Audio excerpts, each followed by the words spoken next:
ഉറക്കെ പറഞ്ഞു സയ്യിദുനാ ഈസാ ഒരു സാധാരണ വ്യക്തിയല്ല. ഈസാ നബി അലൈഹിസ്സലാം പ്രവാചകന്മാരിൽ നിന്ന് തന്നെ വലിയ അത്യുത്കൃഷ്ട പദവിയുള്ള വ്യക്തിയാണ് സയ്യിദുനാ ഈസാ അലൈഹിസ്സലാം.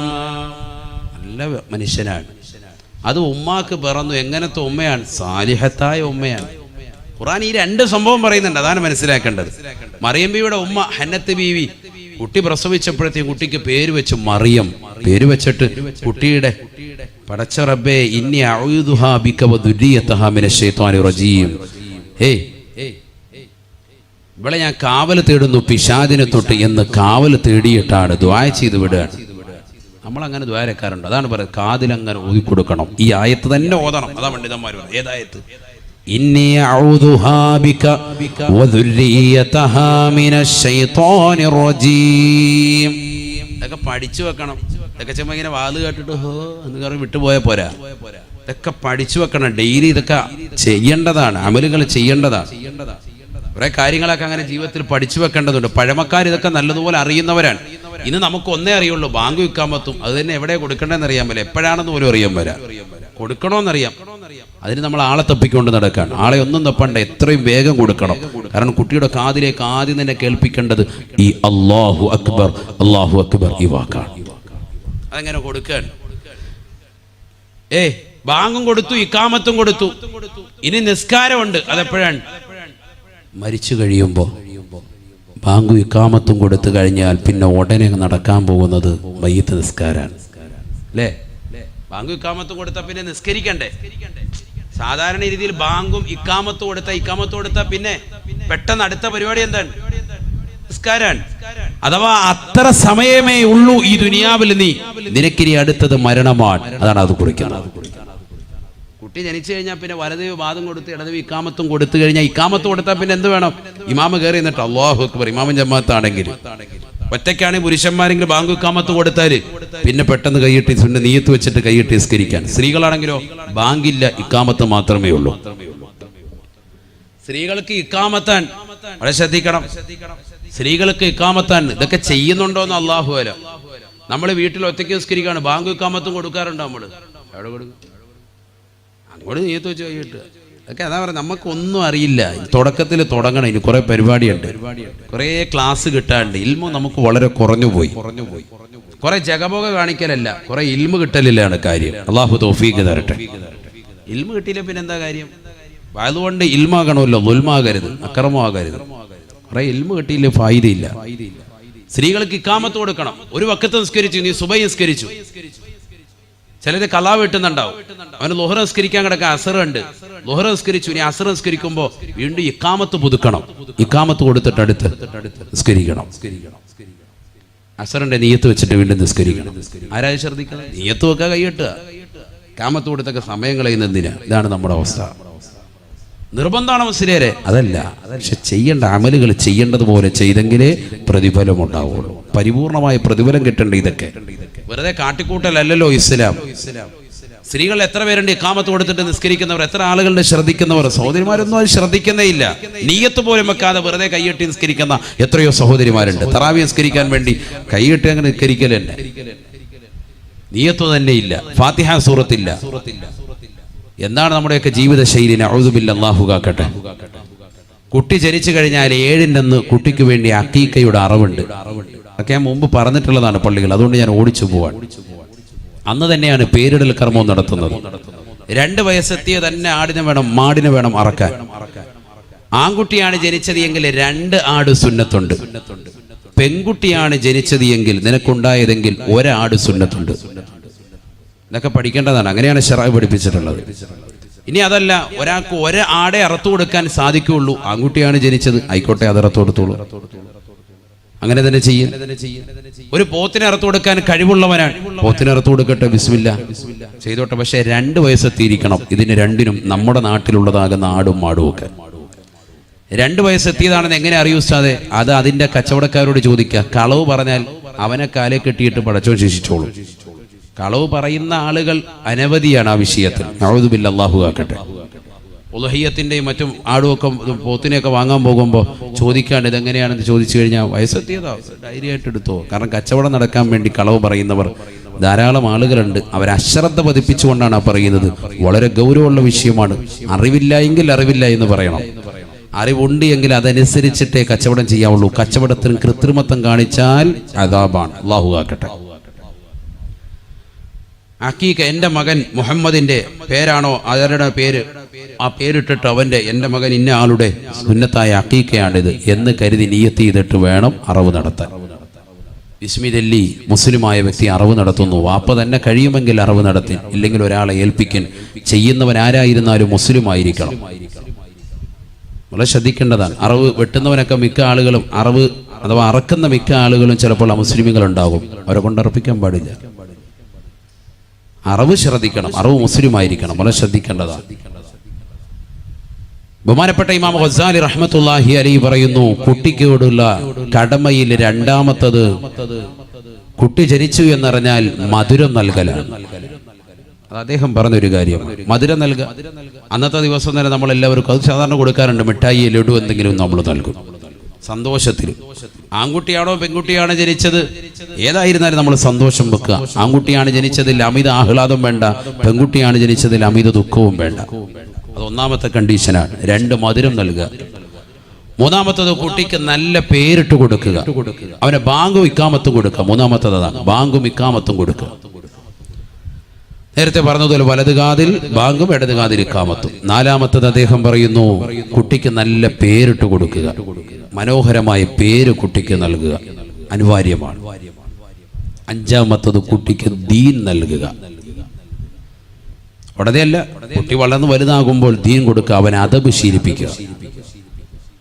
കുട്ടിയെ ചെറുപ്പം മുതലേ അദബ് ശീലിപ്പിക്കണം. ബഹുമാനപ്പെട്ട അലി റളിയല്ലാഹു അൻഹു പറഞ്ഞു 3 കാര്യങ്ങൾ വളരെ ഗൗരവത്തിലെടുക്കേണ്ട വിഷയമാണ്.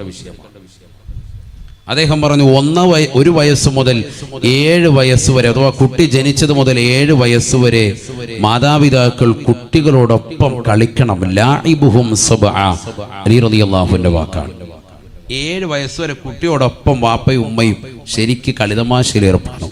അവനെ കളിപ്പിക്കുക, പന്ത് കളിപ്പിക്കുക, മറ്റു കാര്യങ്ങളൊക്കെ.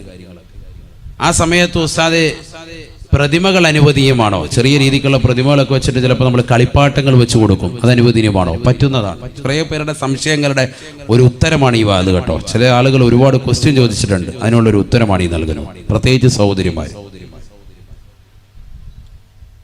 കളിപ്പാട്ടങ്ങൾ കൊടുക്കാൻ പറ്റുമോ കുട്ടികൾക്ക്? കളിപ്പാട്ടം കൂടെ അവരുടെ പ്രായം അതാണ്. സ്വർണം നൽകാൻ പറ്റുമോ പുരുഷന്മാർക്ക്? വകതിരി വെത്തുന്നത് വരെ കൊടുക്കാമെന്ന് പറഞ്ഞ പണ്ഡിതന്മാർ ഷാഫി മദ്ഹബിലുണ്ട്. കുട്ടിക്ക് വകതിരി വെത്തുന്നൊരു പ്രായം വരെ, അതുപോലെ 5 വയസ്സ് വരെ 6 വയസ്സ് വരെയൊക്കെ ആൺകുട്ടികൾക്ക് സ്വർണം ധരിപ്പിക്കുക. അതാണല്ലോ മസാല. സ്വർണം ധരിപ്പിക്കാൻ പറ്റുമോ? കുട്ടിക്ക് നമ്മൾ കയ്യിൽ ചെയിനിട്ട് കൊടുക്കുമല്ലോ, കാല് കെട്ടി കൊടുക്കും, വള സ്വർണത്തിന്റെ തള കെട്ടിയിട്ട് കൊടുക്കും. പറ്റുമോ? പറ്റും. ഒരു 5-6 വയസ്സ് വരെ പറ്റുമെന്നാണ് പണ്ഡിതന്മാർ. ആൺകുട്ടികളുടെ, പെൺകുട്ടികൾ എന്തായാലും പറ്റും. ഇലാ യൗമുൽ ഖിയാമ പറ്റും. പക്ഷെ അതൊന്ന് അമിതമാക്കണ്ട. ചിലർ നെഞ്ചത്ത് വലിയൊരു സംഭവം, കയ്യിൽ 2 കയ്യിലും ഉണ്ട്, കഴുത്തേലും ഉണ്ട്, ചെവിയിൽ ഒന്നായിട്ട് അങ്ങ് ഇട്ട് കൊടുത്തിരി. അങ്ങനെ വേണ്ട.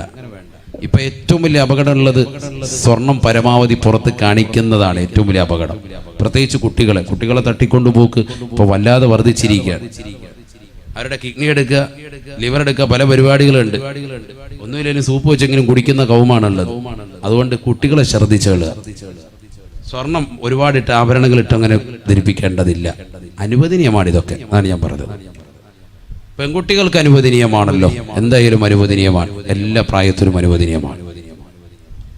ലാഇബുഹും സബ്അ. അലി റളിയല്ലാഹു അൻഹു പറയാണ്, 7 വയസ്സ് വരെ കുട്ടിയോടൊപ്പം ശരിക്ക് കളിതമാശയിൽ ഏർപ്പെടുക, അവരെ കളിപ്പിക്കുക.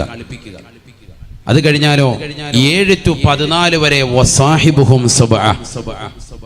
അവരോടൊപ്പം പിന്നെ നീ നിലകൊള്ളേണ്ടത് പിന്നെ ഒരു 7 വർഷക്കാലം പിന്നീട് അങ്ങോട്ട് നിലകൊള്ളേണ്ടത് അവർക്ക് നല്ല മര്യാദ പഠിപ്പിച്ചുകൊണ്ടാണ്.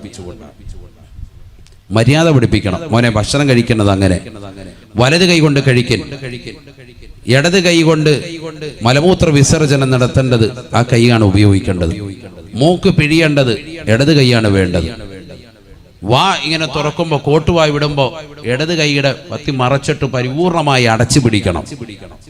അഊദു ബില്ലാഹി മിനശ് ശൈത്വാനിർ റജീം എന്ന് ചൊല്ലണം. ബിസ്മി ചൊല്ലി ആഹാരം കഴിക്കണം. അടുത്ത് നിന്ന് തന്നെ ആഹാരം കഴിച്ചു തുടങ്ങണം. വാപ്പയും ഉമ്മയും ഇരിക്കുന്ന സദസ്സിൽ മക്കൾ വന്നിട്ട് ഇരിക്കാൻ പാടില്ല, ചമ്രം പടിഞ്ഞിരിക്കാൻ പാടില്ല. ഒരു കാലിന്മേൽ മറ്റൊരു കാല് കയറ്റി വെച്ച് കണ്ടിരിക്കാൻ പാടില്ല. അതൊക്കെ മിക്ക ഇന്ന് സമൂഹത്തിൽ കാണുന്ന സംഭവങ്ങളാണ്.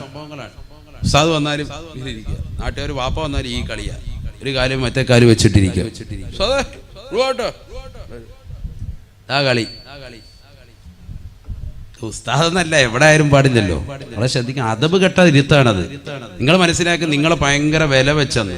നമ്മുടെ മനസ്സിൽ എന്നാന്നറിയോ, പടിജാഹിലാണല്ലോ റബ്ബ് ഇരിക്കുന്നത് എന്നുള്ള ചിന്ത അപ്പോഴേ മനസ്സ് വന്നു കഴിഞ്ഞു.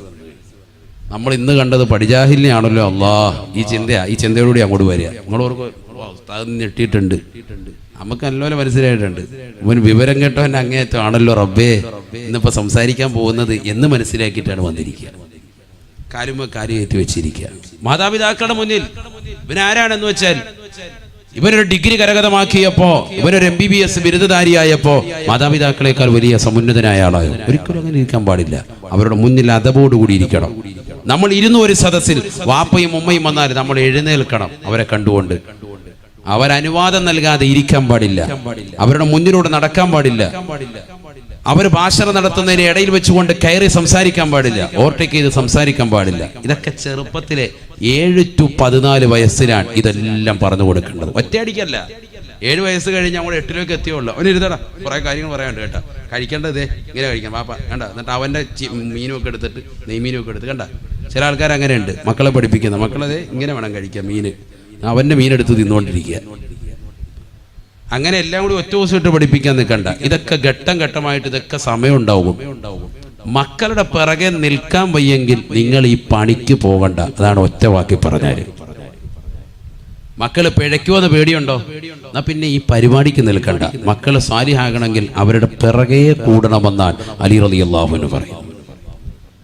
അതിന് 1 to 7 വയസ്സ് വരെ ശരിക്ക് കളിപ്പിക്കണം. മക്കളെ കളി തമാശ തന്നെ വിടണം. അവരെ വെറുതെ അങ്ങ് വിട്ടേക്ക്. അവരുടെ പരിപാടി ഇത് തന്നെയാണ്. ആ സമയത്ത് അവരെ നോവിക്കാനോ ഇടിക്കാനോ ചില ആളുകളുണ്ട്. 2 വയസ്സെത്തുമ്പോഴേ തന്നെ മക്കളെ അങ്ങോട്ട് ഇടിക്കുക.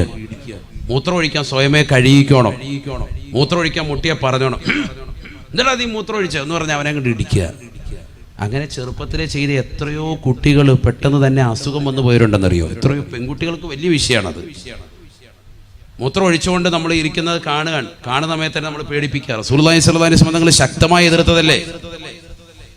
യഹൂദിയായ ഒരു മനുഷ്യൻ ഹബീബായ റസൂലുള്ളാഹി സ്വല്ലല്ലാഹു അലൈഹി വസല്ലമ തങ്ങളുടെ പള്ളിയിലേക്ക് വരുകയാണ്.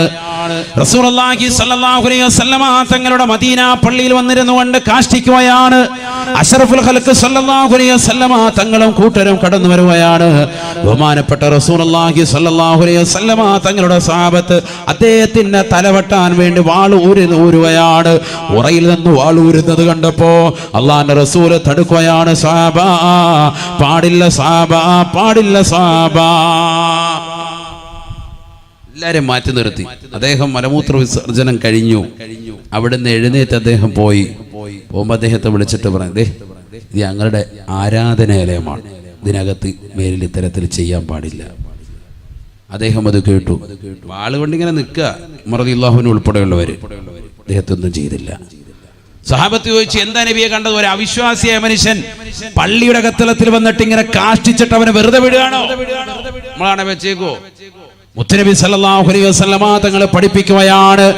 2 കാരണങ്ങളുണ്ട്. അതിന് 2 കാരണങ്ങളുണ്ട്.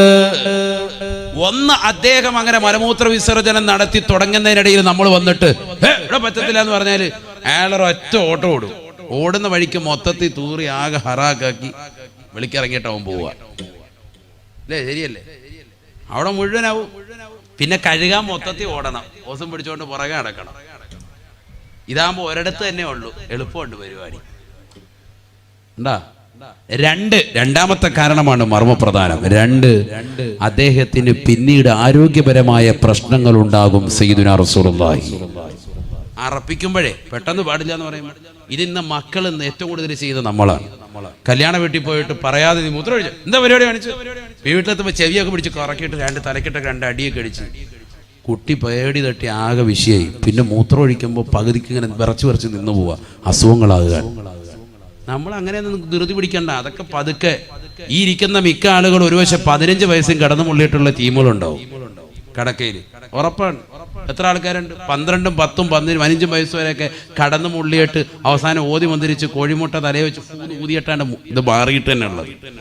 അങ്ങനത്തെ ടീമുകൾ മക്കളെ കൊണ്ടുവന്ന് 1.5 വയസ്സാകുമ്പോഴേ മൂത്രം ഒഴിക്കുന്നു പറഞ്ഞില്ലെങ്കിൽ ഞാൻ ഇടിക്കുമെന്ന് പറയുന്നതിന് എന്താ അർത്ഥം? ശ്രദ്ധിക്കേണ്ടതാണ്. ആരോഗ്യപരമായ മക്കളെ നമ്മൾ ശ്രദ്ധിക്കണ്ടേ? അതുകൊണ്ട് 7 വയസ്സ് വരെ മക്കളെ അങ്ങനെ വിട്. പഠിപ്പിക്കേണ്ട കാര്യങ്ങൾ ഓരോ പ്രായം എത്തുമ്പോൾ അവർക്ക് പക്വത വരുമ്പോൾ അങ്ങോട്ട് പറഞ്ഞു കൊടുക്കാം. അത് ശ്രദ്ധിക്കാം, വിഷയമില്ല. അവരോടൊപ്പം കളിതമാശയിൽ ഏർപ്പെടും. മനസ്സ് വിഷമിപ്പിക്കുന്ന ഒന്നും പാടില്ല ആ സമയത്ത്. അങ്ങനെ നിങ്ങൾ ചെയ്തു നോക്കിയേ. കുട്ടികൾക്ക് ഭയങ്കര സ്നേഹമാണ്. വാപ്പായും ഉമ്മയും പിന്നെ അവരെ ഒന്നും വിടൂല. നമ്മൾ 7 വയസ്സ് വരെ ശരിക്കും അങ്ങനെ നിന്ന് നോക്ക്. വാപ്പായും ഉമ്മയും അവർ വിടൂല. ഞാൻ ഇന്നലെ ജുമാ കഴിഞ്ഞിട്ട് തിരിച്ചു പോയില്ലല്ലോ, തിരുവനന്തപുരത്തായിരുന്നു വാഴ്. അത് കഴിഞ്ഞിട്ട് ഞാൻ തിരിച്ചു പോയിട്ടില്ല, പരിസരത്ത് തന്നെ നടന്ന് കറങ്ങായിരുന്നു. അങ്ങനെ ഞാൻ നിൽക്കുമ്പോൾ വീട്ടുകാരെന്നെ ഫോൺ ചെയ്തു. ഭാര്യ ഫോൺ ചെയ്തിട്ട് ചോദിച്ചു, എന്തായി എപ്പോഴാണ് വരിക? ഞാൻ പറയും, ഇന്ന് രാത്രിയിൽ കരുനാഗപ്പള്ളി വാദമുണ്ട്, അതുകൂടെ കഴിഞ്ഞിട്ടാകുക. അപ്പോൾ പറയുന്നു, മൂത്ത മകള് ഇന്നലെ ജുമാ കഴിഞ്ഞ് എൻ്റെ വാപ്പ സരിയുസ്താദ് പള്ളിയിൽ നിന്ന് ജുമാ കഴിഞ്ഞ് തിരിച്ചു വന്നു. 2:30 ആയപ്പോൾ വീട്ടിലെത്തിയപ്പോൾ മകള് ചോദിച്ചു, അപ്പായി ഉസ്താദാണല്ലോ, അപ്പ പള്ളിയിൽ പോയിട്ട് വന്നല്ല, എന്നിട്ടെന്താ അബ്ബ വരാത്തെന്താ? അബ്ബ എന്നാണ് എന്നെ വിളിക്കുക. അബുനെന്ന് പറഞ്ഞാൽ വാപ്പ എന്നാണല്ലോ. അപ്പോൾ അവളുടെ ഏറ്റവും എളുപ്പമാകുന്ന വാചകത്തിൽ അങ്ങനെ തന്നെ അങ്ങ് ശീലിപ്പിച്ചു, അബ്ബ എന്നാണ് വിളിക്കുക. അബ്ബ എന്താണ് വരാത്തത്? ഉമ്മയോട് ചോദിക്കുകയാണ്, ഭാര്യയോട് ചോദിക്കുകയാണ്. അപ്പോൾ അവർ പറഞ്ഞു, അത് പ്രസംഗം ഉള്ളത് കൊണ്ടാണ്. അപ്പം വാപ്പാക്ക് പ്രസംഗം ഇല്ലേ? വാപ്പാക്ക് എന്താ പ്രസംഗം ഇല്ലേ? അതായത് കൊച്ചുകുട്ടിയുടെ കാരണം എന്തുകൊണ്ടാണ്? നമ്മൾ കുറച്ച് ദിവസങ്ങളെ ഉള്ളൂ എങ്കിലും നമ്മളോടുള്ള ഒരു സ്നേഹം അവരുടെ മനസ്സിലങ്ങനെ നിറഞ്ഞു നിൽക്കുകയാണ്.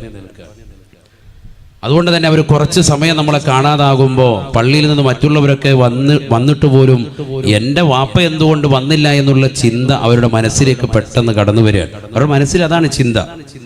എന്തുകൊണ്ട് മറ്റുള്ളവരൊക്കെ പള്ളിയിൽ നിന്ന് വന്നിട്ടും എൻ്റെ വാപ്പ എന്തുകൊണ്ട് വന്നില്ല? ഇതാണ് ചിന്തിക്കേണ്ടത്.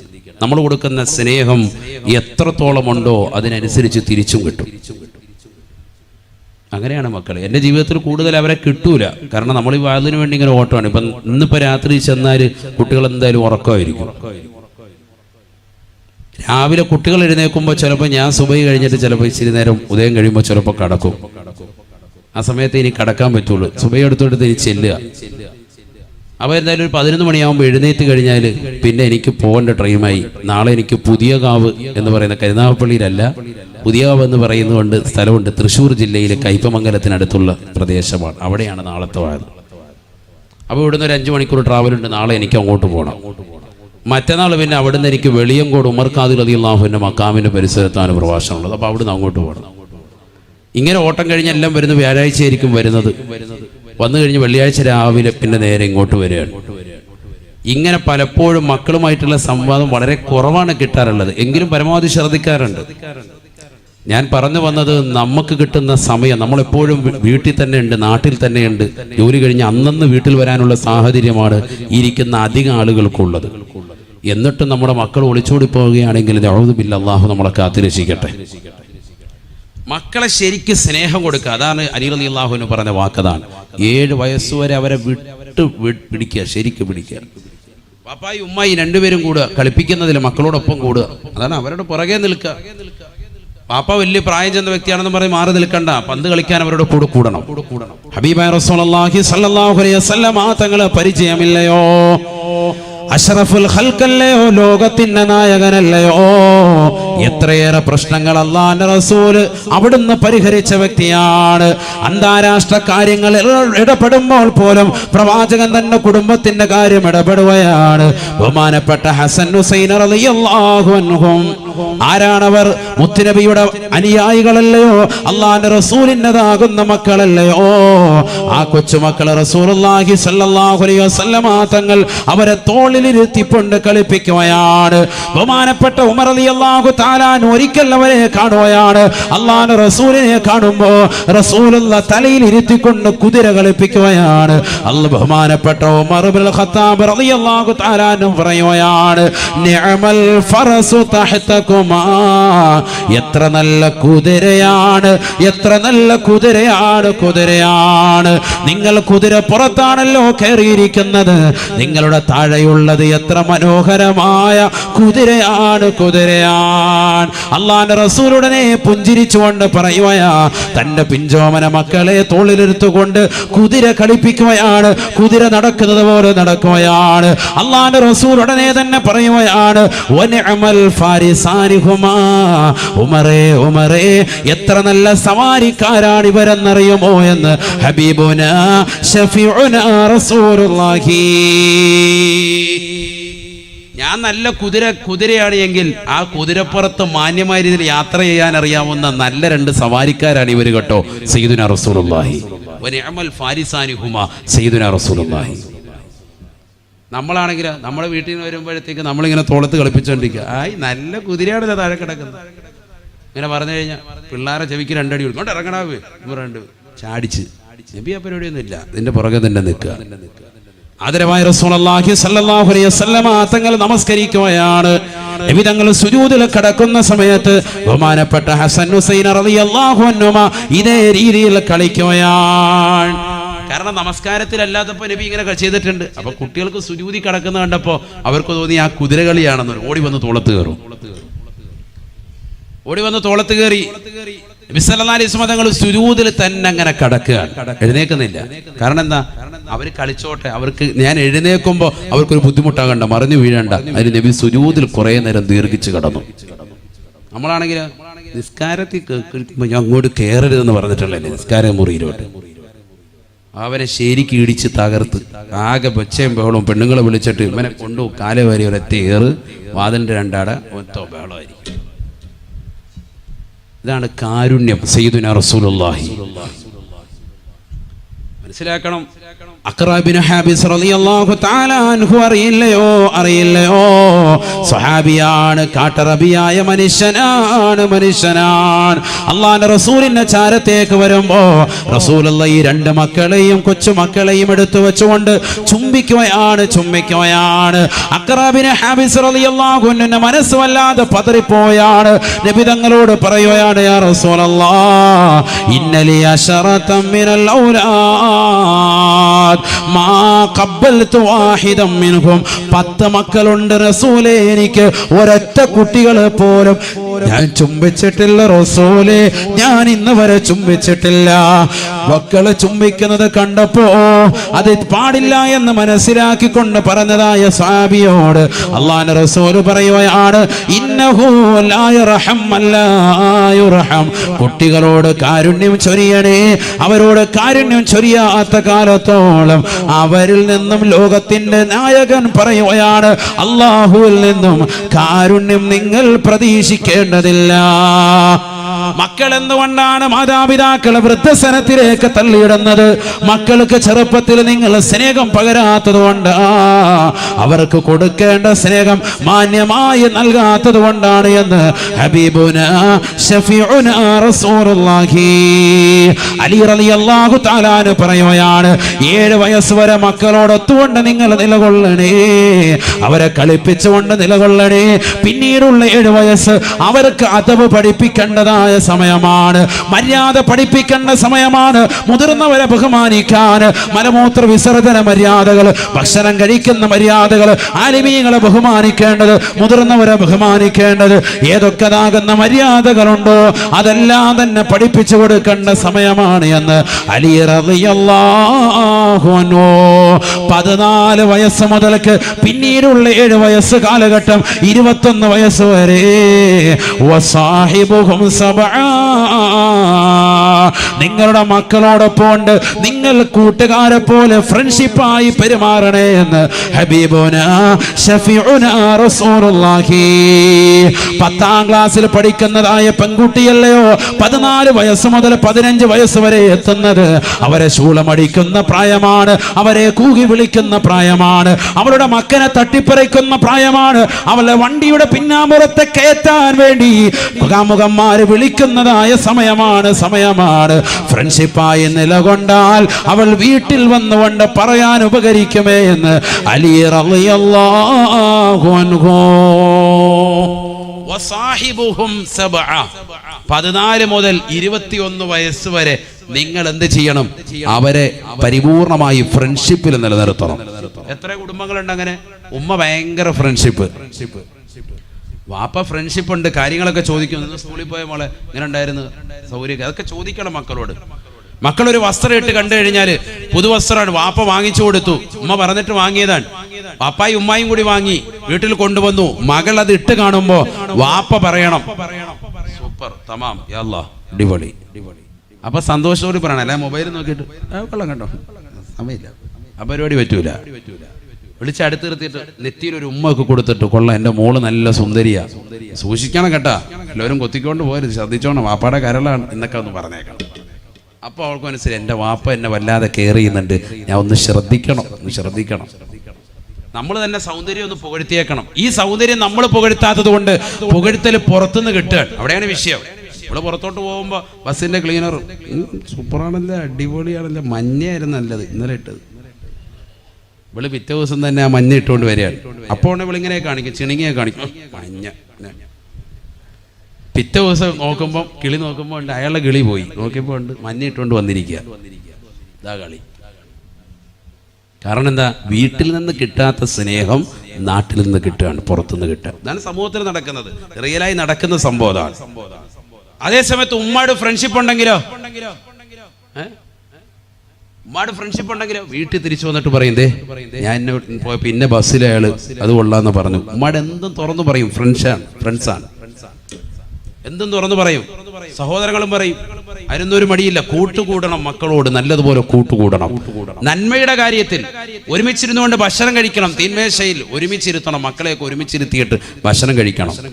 അല്ലാതെ അവരെല്ലാം കഴിച്ചോട്ടെ, അങ്ങനെയല്ല. മക്കളെല്ലാം ഒരുമിച്ചിരുത്തിയിട്ട് അപ്പൊ എന്നെ എന്നാ മോനെ വിളമ്പട, ബിസ്മില്ലാ, ഇതാ കറിയും കിടക്ക്, അതെ ഉമ്മായും വാ ഇവിടെ നീ വന്നിരുന്നു, സമയം കളയണ്ട, ബാ കഴിക്ക്, ഒരുമിച്ചിരിക്കുക എന്ന് പറഞ്ഞിട്ട് അങ്ങനെ ഇരുത്തി അങ്ങനെ ഒന്ന് ഭക്ഷണം കഴിപ്പിച്ചു വയ്ക്കുക. ഇത് നമ്മളിരിക്കൂല. മക്കളെല്ലാം പീസും തീർത്ത് ലാസ്റ്റ് വാപ്പ നോക്കുമ്പോൾ കോഴിക്കാല് കിട്ടിയില്ല, എവിടെ പോയി, പിന്നെ അതിനെ ചൊല്ലി അടിയ ഹേമാൻ ഇന്ന് അതും തീർത്ത്. വീട്ടുകാർക്കാണ് ഒന്നുമില്ല, ഭാര്യയ്ക്ക് ഒരു കഷ്ണം പോലും ഇല്ല. എന്തിനാ അങ്ങനെ? കഷ്ണത്തിന്റെ പേര് അടിയിടണ്ട, ഒരു മനോവശമോ ഇല്ല. മക്കളുടെ കാര്യം എല്ലാം അറിയാനും പറ്റും. അവർ സ്കൂളിൽ പോയോ, പഠിക്കുന്നുണ്ടോ, ട്യൂഷന് പോയിട്ടുണ്ടോ, അവരുടെ കാര്യങ്ങളൊക്കെ ചോദിക്കും എന്നാണ് ഷറായി പഠിപ്പിച്ചത്. ഇല്ലെങ്കിൽ വാപ്പയുടെ ഉമ്മയുടെ സംതൃപ്തി അറിയണം. നമ്മൾ ആരെങ്കിലും ശ്രദ്ധിച്ചിട്ടുണ്ടോ? വാപ്പാടെ ഉമ്മാടെ സംതൃപ്തി അറിയാതെ മക്കളെ നേരത്തെ വെട്ടി വിഴുങ്ങാൻ പാടില്ല, കഴിക്കാൻ പാടില്ല. വീട്ടിലൊരു ഭക്ഷണം വെച്ചു, ബിരിയാണി വെച്ചു, ഉമ്മ വെച്ച ബിരിയാണിയാണ്, എല്ലാവരും വരട്ടെ, എല്ലാവരും കൂടി ഒന്നിച്ചിരുന്നിട്ട് ആഹാരം കഴിക്കുക, അതാണ് നല്ല മനോഹരം. എന്തായിരുന്നാലും വാപ്പ അല്ലെങ്കിൽ ഉമ്മാടി ചോദിക്കണം, വാപ്പ വരാൻ വൈകുമോ? അപ്പൊ ഉമ്മ പറയാം, മോൻ കഴിച്ചോ, അനുവാദം തന്നെങ്കിൽ മാത്രമേ കൈയിടാവുള്ളൂ. ഒന്നിച്ചിരുന്ന് അങ്ങനെ കഴിച്ച് ശീലിച്ച് ആ കുടുംബത്തിലെ ഐക്യം അങ്ങനെ നിലനിൽക്കും. ഭയങ്കര റാഹത്താണ്, മനസ്സിനൊരു സന്തോഷം. ഭാര്യയുടെ വായിലേക്ക് ഒരു ഉരുള, മക്കളുടെ വായിലേക്ക് ഒരു ഉരുള. എന്തിനാ നാണിക്കുന്നത്? സ്വന്തം മക്കളല്ലേ, മക്കളിത് കണ്ടു വളരട്ടെ, ഈ സ്നേഹ കൂട്ടായ്മ കണ്ടു വളരട്ടെ. അവള് പിന്നെ ഒരിക്കലും ചങ്ക് പറിച്ചു തരുന്ന മാതാപിതാക്കളുള്ളപ്പോ പിന്നെന്തിനാ വേറൊരു ചങ്കിന് അവള് കൂട്ടുകൂടുന്നത്? വേറൊരു കൂട്ടുകൂട്ട് പോകുന്നത് എന്തിനാ? എന്റെ മാതാപിതാക്കളെ വഞ്ചിച്ചിട്ട് ഞാൻ ഒരിക്കലും പോകൂല. അവള് ദൃഢനിശ്ചയം ചെയ്യും, ഉറപ്പാണ്. നമുക്കൊരു പ്രശ്നമുണ്ട് പുരുഷന്മാർക്ക്, എന്താണെന്നറിയാം, നമ്മൾ പാവങ്ങളാണ്. നമ്മൾ സ്നേഹം ഉള്ളിലുണ്ട്, പുറത്ത് കാണിക്കാത്തവരാണ്. അവിടെയാണ് ഏറ്റവും വലിയ പ്രശ്നം. അധിക ഉപ്പമാർക്കും പ്രശ്നം പറ്റുന്നത് അവിടെയാണ്. സ്നേഹം ഇഷ്ടം പോലെ ഉണ്ട്, മക്കൾക്ക് എന്തും കൊടുക്കും. ഏത് ഡ്രസ്സാണ് വേണ്ടത്? യസ്വാരതി പോണോ, നാളെ പോണോ, റെഡി, നമ്മൾ റെഡി. ഏത് കടയിലാണ് പോകേണ്ടത്, ഏത് മോഡൽ വേണമെങ്കിലും ഡ്രസ്സ് നമ്മൾ എടുത്തു കൊടുക്കാൻ റെഡിയാണ്. പൈസ ഇങ്ങനെ എണ്ണി കൊടുക്കും. പക്ഷേ അതിന്റെ പിറകെ നിൽക്കാൻ നമുക്ക് സമയമില്ല. അവരത് ചെയ്തോട്ടെ, നടന്നോട്ടെ എന്നുള്ള ചിന്താഗതി അതാകരുത്. നമ്മൾ അവരുടെ പിറകെ തന്നെ കൂടണം, കൂടിയേ പറ്റൂ. അതാണ് ദീൻ പറയുന്നത്. ഇല്ലെങ്കിൽ മക്കൾ പിഴച്ചു പോകും.